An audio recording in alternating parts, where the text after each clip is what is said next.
Bonjour et bienvenue dans le 5e épisode de la saison 2 de l'écriture d'un roman. Alors déjà, je tenais à m'excuser pour la mauvaise annonce que j'ai faite en conclusion de mon dernier épisode, en vous annonçant qu'il y aurait bientôt une nouvelle vidéo qui serait publiée sur ma chaîne YouTube. Et en fait, je me suis trompée d'une semaine, car non, ce n'était pas prévu pour samedi dernier, mais ce samedi-ci, comme tous les premiers samedis du mois. Donc je suis désolée pour ceux qui sont allés voir sur ma chaîne YouTube et qui n'ont pas trop compris ce qui se passait. Vous pourrez y retourner dès samedi 14h en espérant que tout aille bien, que je n'ai pas de problème technique, car normalement une nouvelle vidéo devrait être en ligne à ce moment-là. Donc désolé, mais revenons-en tout de suite à l'épisode du jour. Aujourd'hui, on va parler de première version, de forme, de musique indienne, de correction, de littérature blanche, de fantasy, de deadline et de bien d'autres choses. Tout de suite, place à l'épisode. Bonne écoute à vous.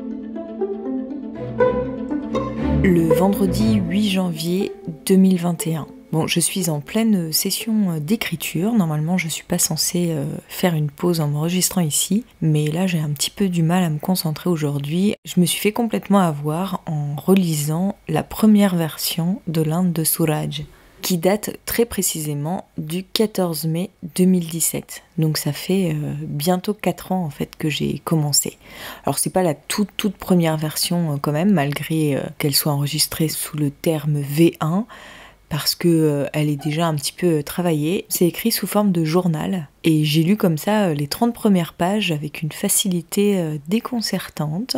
Il y a plein de bonnes choses déjà dans cette version qui me font évidemment me reposer des questions sur la forme de mon roman. Est-ce que je devrais pas remettre ça sous forme de journal ? Voilà, c'est encore cette question-là qui revient, que je pensais avoir tranchée. Je reviendrai pas là-dessus tant que je n'aurai pas abouti la forme roman, que je ne l'aurais pas envoyé à quelques maisons d'édition. De toute façon, je pense qu'une fois que je l'aurai envoyé à des maisons d'édition, je ne retravaillerai plus dessus. Après, si jamais je suis prise, à ce moment-là, on fera un travail éditorial qui fera que je rebosserai dessus. Mais sinon, je n'y retouche plus.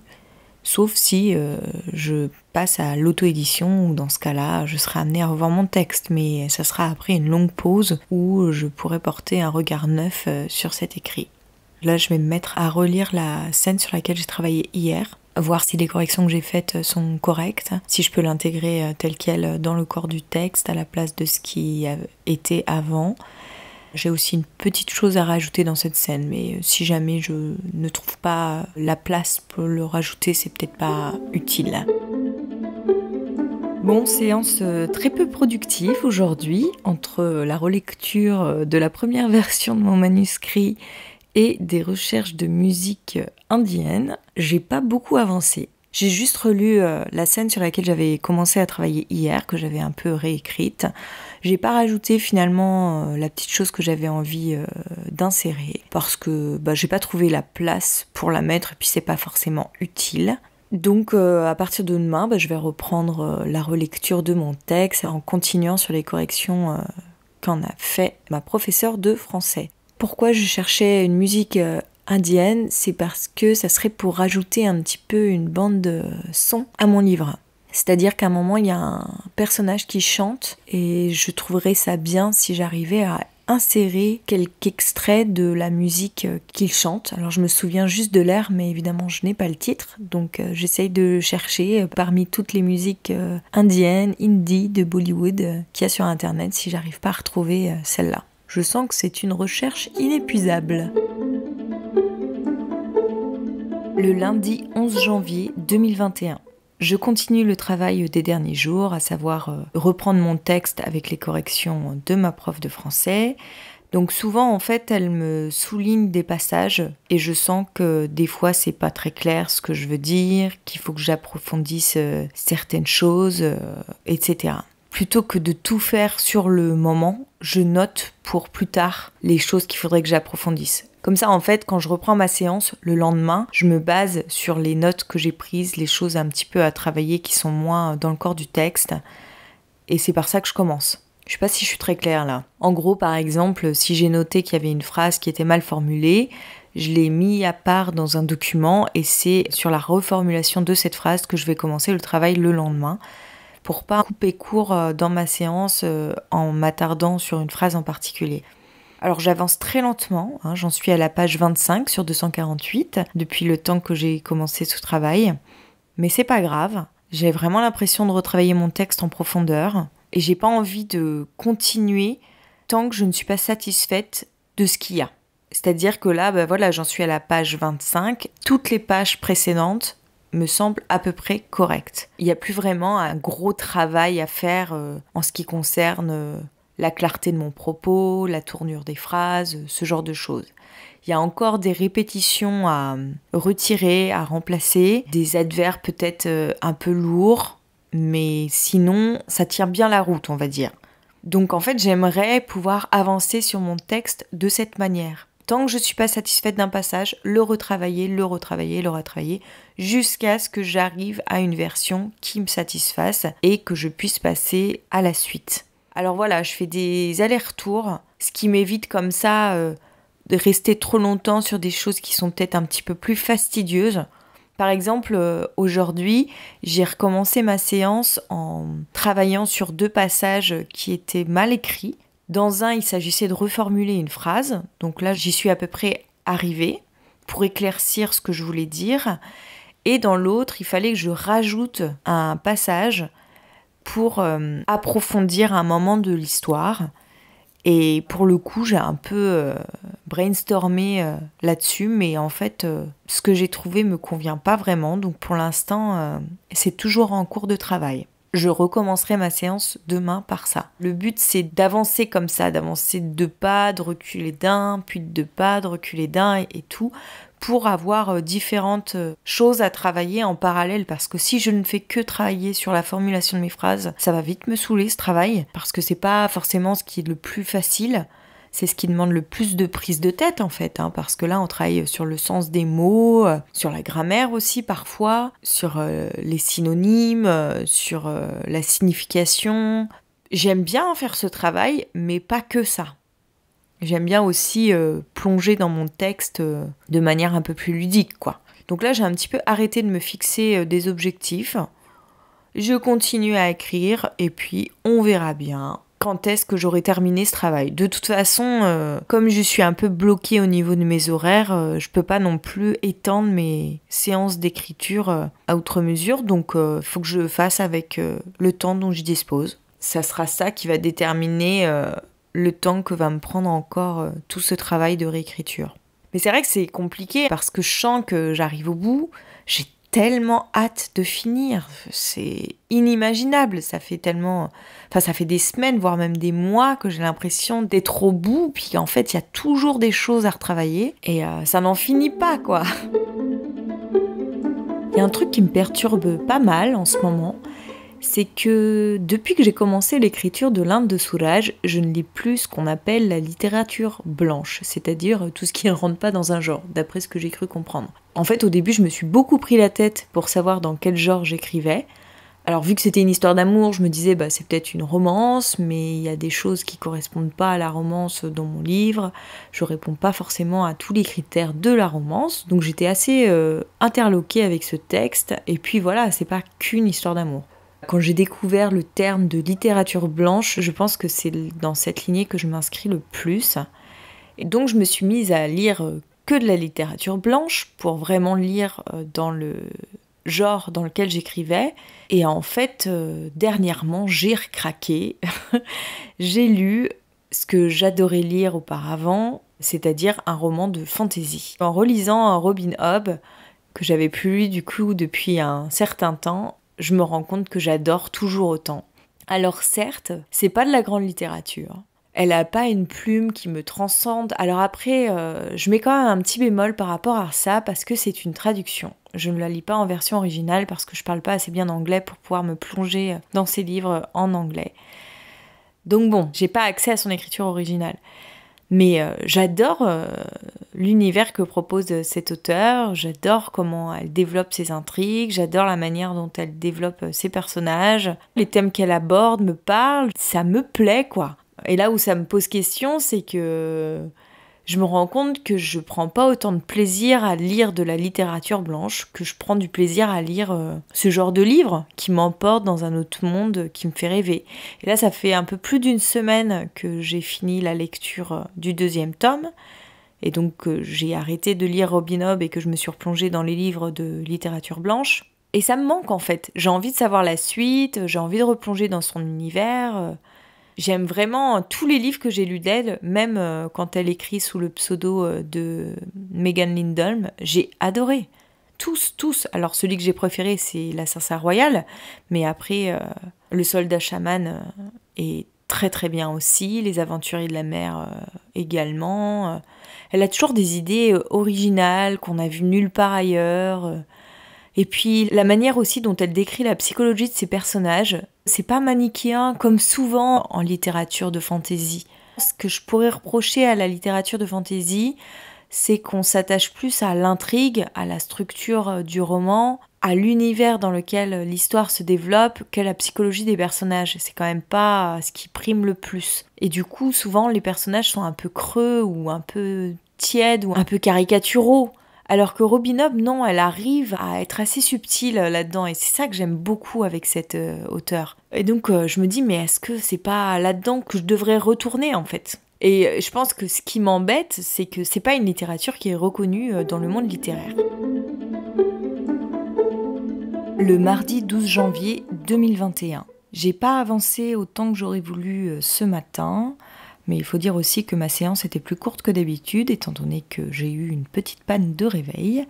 Bon, ça arrive parfois, des fois on a besoin de dormir un peu plus longtemps.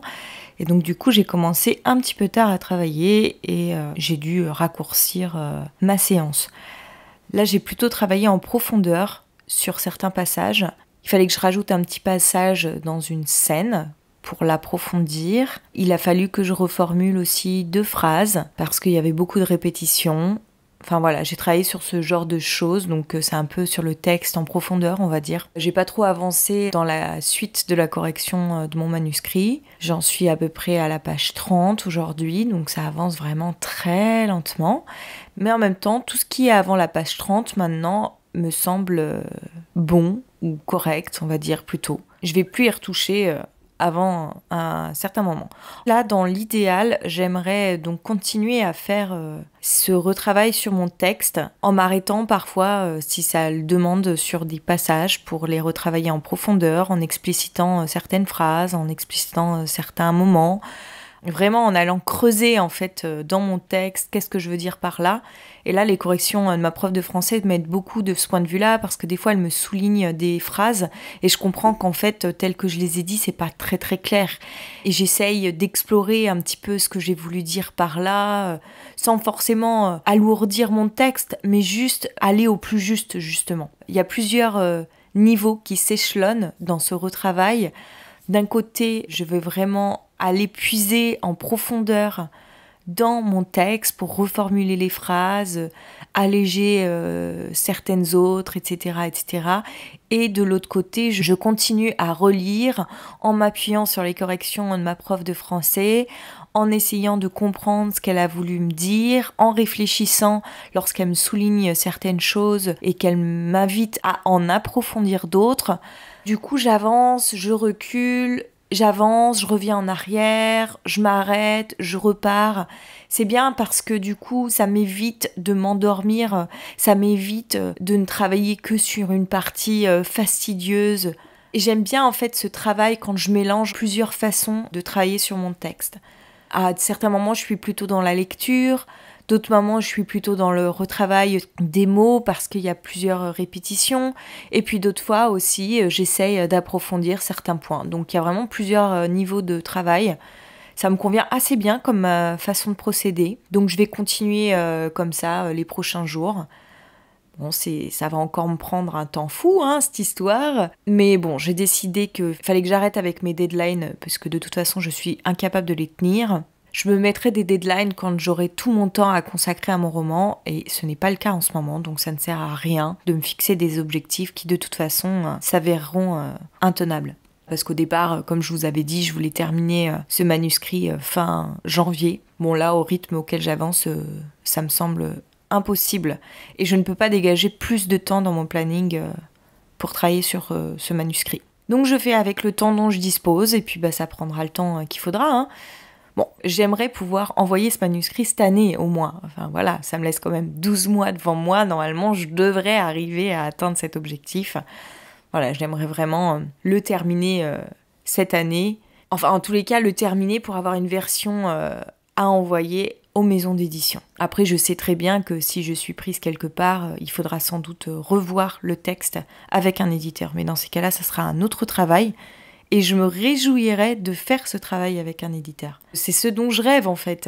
C'est la seule chose que j'attends, pouvoir travailler avec un éditeur qui a un regard professionnel sur mon texte et qui me fasse avancer en fait dans mon chemin vers l'écriture. Le mercredi 13 janvier 2021. Aujourd'hui, j'ai commencé par retravailler sur une scène qui ne me convenait pas dans la manière dont elle se déroulait. J'avais l'impression qu'on débarquait dans la scène un peu au beau milieu et qu'on ne comprenait pas du coup ce qui se passait. Donc j'ai essayé en fait de reprendre le dialogue bien en amont, du moins pour moi, pour savoir comment ils arrivaient à ce sujet par lequel la scène commençait au départ. Bon, finalement, j'ai réintroduit tout le dialogue que j'ai réécrit aujourd'hui dans la scène parce qu'il expliquait d'autres choses qui permettaient de plonger un peu plus là-dedans. C'est un peu mieux qu'avant, mais ça ne me satisfait pas encore totalement. Pour l'instant, je vais laisser comme ça parce que je ne sais pas comment je peux faire pour l'améliorer encore. On verra ça lors d'une prochaine correction. Toujours est-il que cette scène, depuis le départ, elle me prend la tête. Je ne sais pas du tout comment la tourner. Je ne sais pas comment la formuler. J'y tiens parce que elle participe à l'évolution de l'intrigue, à l'évolution de la relation. Donc, elle me semble essentielle. Tout autant pour montrer la relation qui relie Olivia et Suraj que pour participer à l'intrigue en fait. Mais voilà, je sais pas du tout comment la formuler pour qu'elle coule de source. Pour l'instant, je me prends la tête un peu avec. Une fois que j'avais fait ça, j'ai repris les corrections de mon texte à l'endroit où je les avais arrêtées, à partir de la page 33 à peu près, sur 252. Maintenant, j'en suis à ce 252 pages. Donc, vous voyez, ça avance très très lentement. Mais bon, j'essaye de pas trop m'attarder sur le temps que je passe à faire ça. C'est le temps de l'écriture, c'est le temps dont j'ai besoin aussi pour approfondir mon texte, tout ça. Bref. Et je continue à travailler avec les corrections de ma prof de français et il y a plein de questionnements par rapport à ça. Souvent, elle me dit de développer des passages et je comprends pas pourquoi. Parce qu'il me semble que si je les développe, je vais trop expliquer, je vais trop en dire et ça va plus laisser le lecteur libre d'interpréter les choses comme il le souhaite.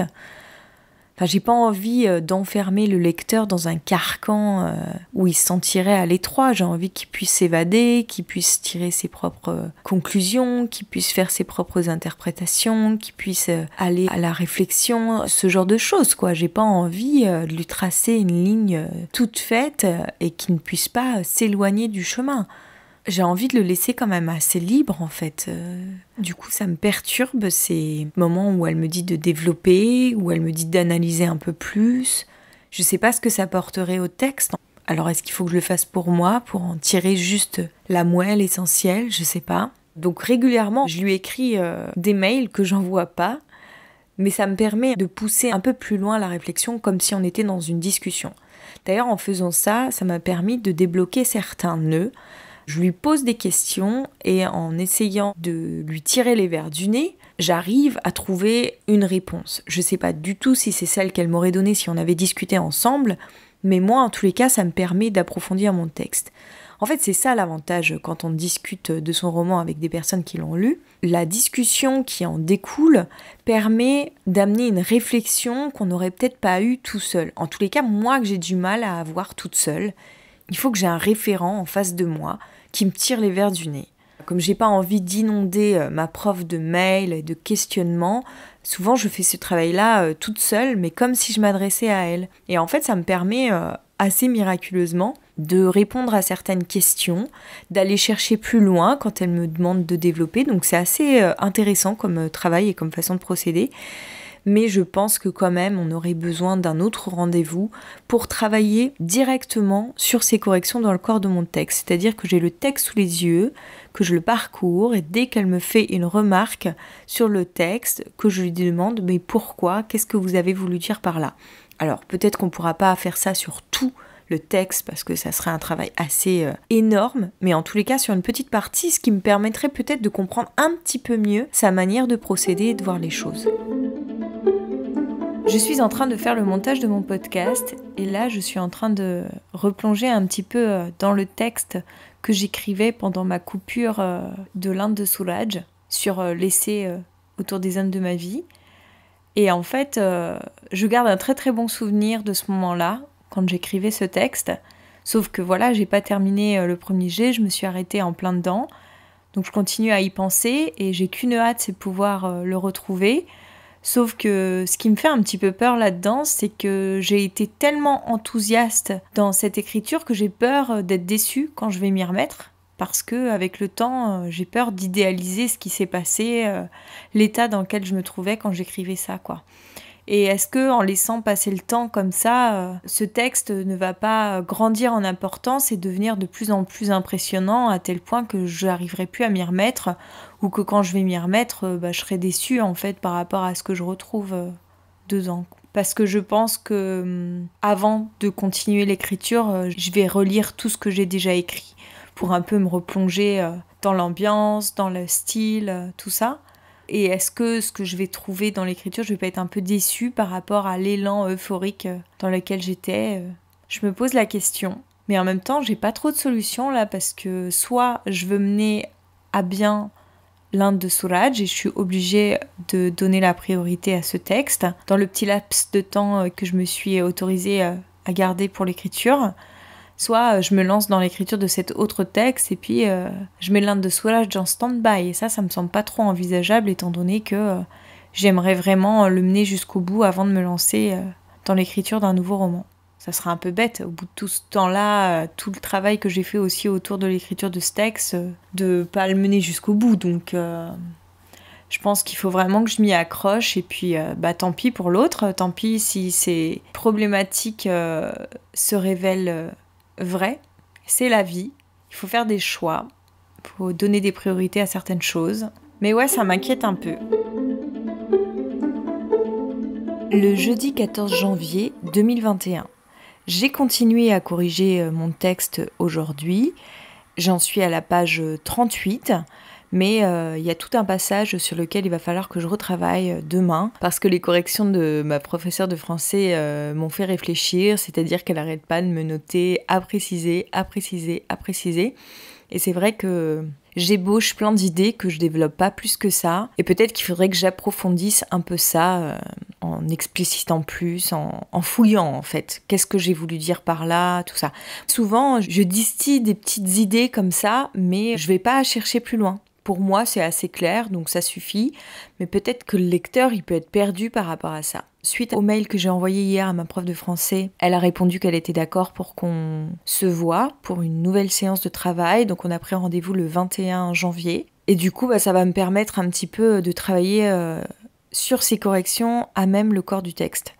Donc là, le but, c'est que moi, je prépare la séance avec toutes mes questions par rapport aux corrections qu'elle en a faites pour un peu mieux comprendre ce qu'elle veut dire par là. Et puis pour mieux aussi entrevoir un petit peu sa manière de fonctionner, voir si c'est en adéquation avec ma façon de faire les choses, ma façon de voir les choses aussi, parce qu'il ne s'agit pas de me faire déposséder de mon texte, mais plutôt de pouvoir l'approfondir avec son regard extérieur. Et donc là, je suis en train aussi de préparer cet entretien qu'il va y avoir avec elle. J'appréhende un peu parce que la première fois que je l'avais vue, la dernière fois, j'étais ressortie un petit peu dépitée par rapport à la charge de travail que j'avais à faire. J'espère que je vais pas avoir le même sentiment lors de cette séance, parce que là, cette fois, on se voit qu'une seule fois, hein, donc bon, il n'y aura pas de séance de rattrapage si jamais je sors dépitée de chez elle.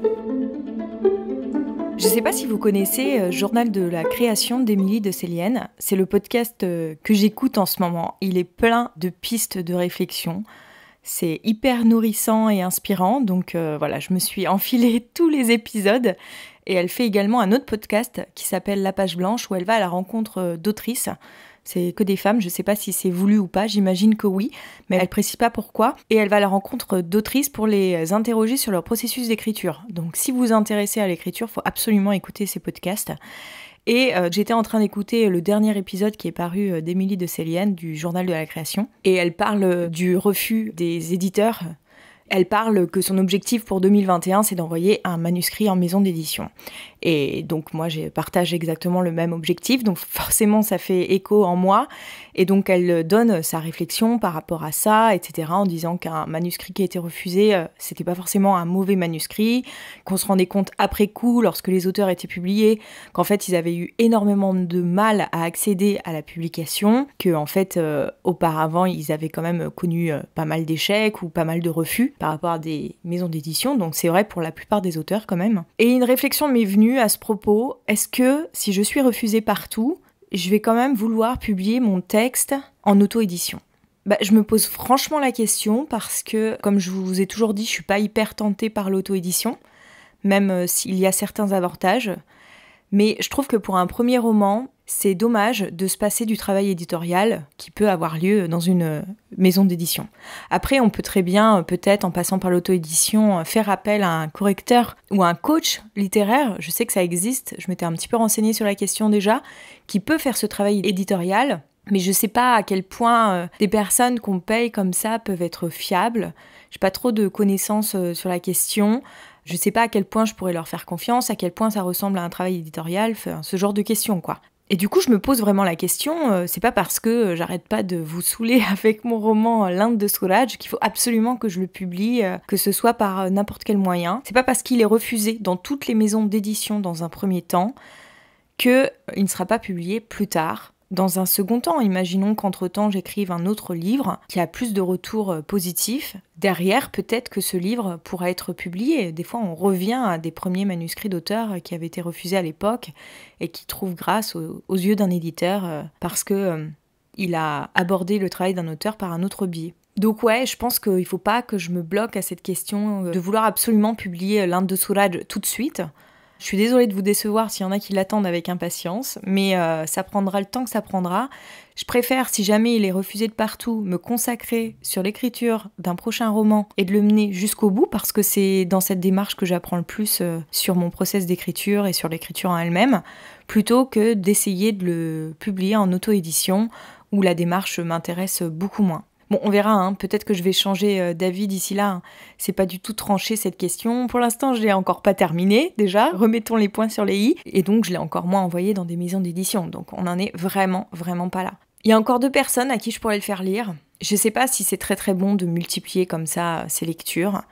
Mais j'ai l'impression qu'à chaque fois, je franchis une étape supplémentaire en faisant lire mon livre. Donc, je me tâte quand même à le faire relire. Parce que j'ai l'impression que là, le travail de réécriture que je suis en train de faire en ce moment, il va vraiment m'amener vers une version aboutie de mon texte. Enfin, à chaque fois, je dis, il faut que j'arrête de prévoir ça, parce que je vous dis ça tout le temps, et à chaque fois que j'arrive au bout, je fais « Ah non, j'ai encore plein de trucs à travailler, donc arrêtons de faire des projections sur la comète qui vont pas se révéler exactes, on verra ». On va s'arrêter là pour aujourd'hui, j'espère que l'épisode vous a plu.